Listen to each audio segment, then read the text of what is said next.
friends, hello. This is Ongoing Story.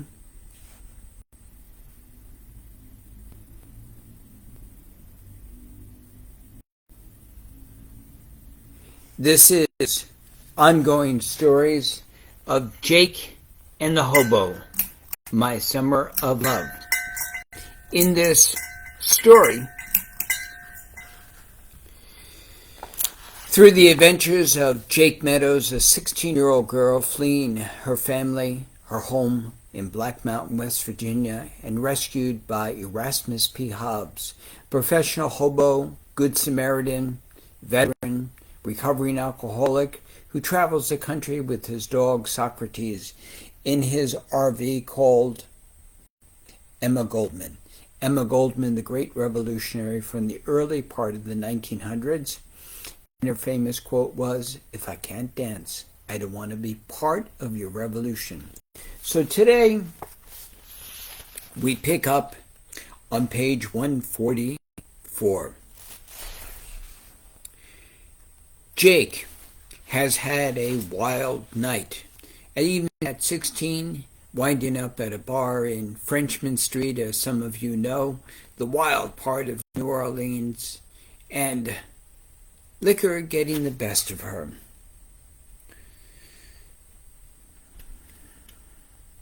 Instead of feeling like a stupid kid, she wrote, I was blessed for having met Marty, the community here, for Socrates' doggy kisses that always made me feel better, and for the wisdom and kindness of Erasmus. I was ashamed, but I was held in the strength and wisdom of Erasmus, Marty, Liz, and all the people who helped me along the way. That night I fell into a deep sleep.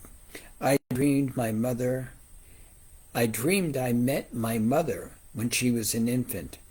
I knew who I was, and I knew who she was. I held her in my arms as a mother would hold a baby.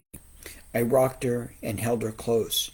As I laid my mother to rest and drew the cover over her, I felt her breathe peacefully and deeply. I saw my father through the window as he smiled and walked by. None of it made any sense.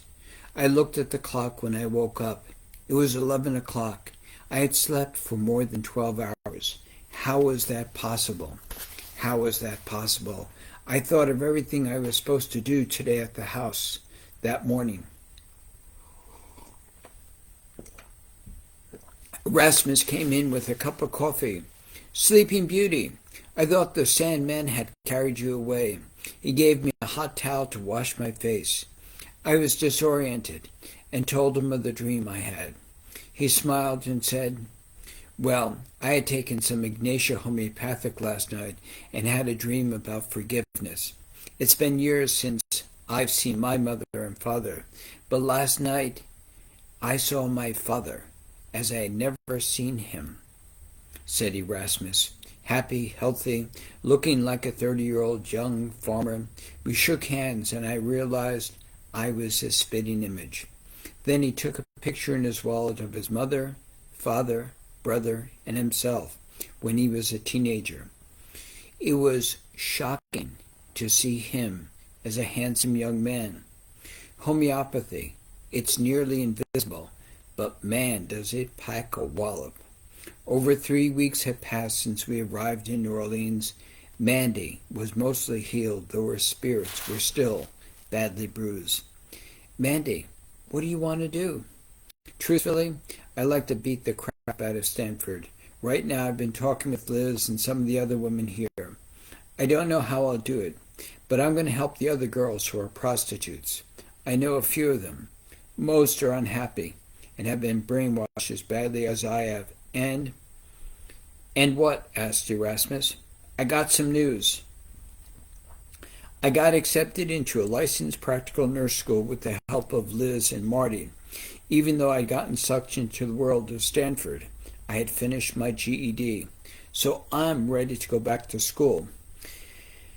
Marty and Liz, I know you have a lot of people who need a home. But can I stay with you until I get back on my feet?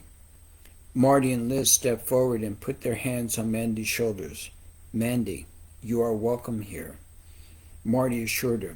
The bedroom is yours. You've been doing a great job of helping babysit the kids, helping in the kitchen, and the work that needs to be done with the street girls.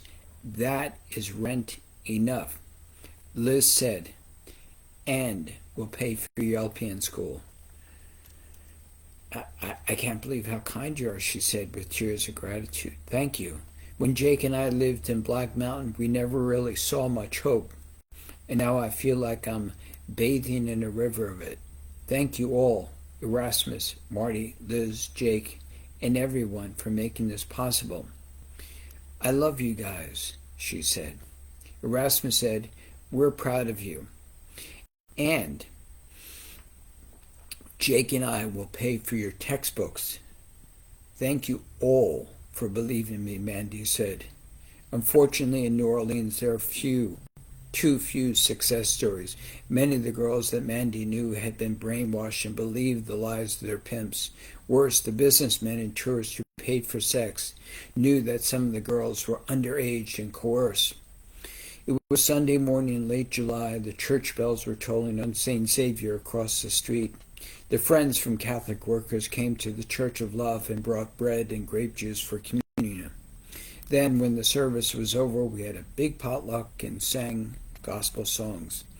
Afterwards, Erasmus, Socrates, and I were alone. Jake, I need to be heading in a few days. I have to meet with some folks in Galveston, Texas, then on to Arizona. I spoke with Marty and Liz, and you can stay with them for as long as you like. I was shocked and hurt. Erasmus, I thought we were a team, like Batman and Robin, like peanut butter and jelly. Peanut butter and jelly? Yeah, salty and sweet, squishy, delicious. Fills you up, I said. Jake, you have a way with words. I learned from the best, Erasmus. I want to travel with you as long as a rainbow is ahead. We are a team, better than peanut butter and jelly, but since you and Mandy have become such great friends and you met people here in Bywater, I thought you'd like to stay and go to school, if you like. School? I said the best school I've ever had is the Erasmus P. Hobbs Hobo College, and as far as I can see, I am the best student. Yeah, my best student. Yeah, of course, as an apprenticed hobo. So I guess we're stuck with each other. Yeah, Socrates, you and I, as long as you remember. As long as I remember what? No funny business. Jake, I think we are in the fun business. It was almost impossible. It was almost impossible to imagine a life of love, learning, and so many experiences that touched my soul could have happened in such a short time. New Orleans was unlike any other place in the world, and in those moments in the Crescent City, my soul and spirit soared. I danced at the Blue Nile, sang at Snug Harbor, helped a few people along the way, and like many, I stumbled, but I got back on my feet with the help of Marty, Erasmus, and Liz, and the indefatigable Socrates. My summer of love was anointed with the sweetness of music, love, play, and work. And as we say in New Orleans, laissez le bon temps rouler. Yeah, let the good times roll. And so we stop here on page 146. Jake and the Hobo, My Summer of Love. It truly is extraordinary.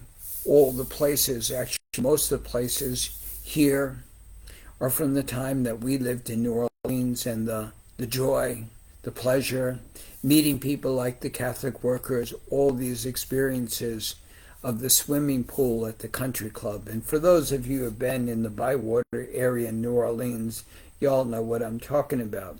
Such a great kindness and positive energy, even with the difficult times that a city is heir to.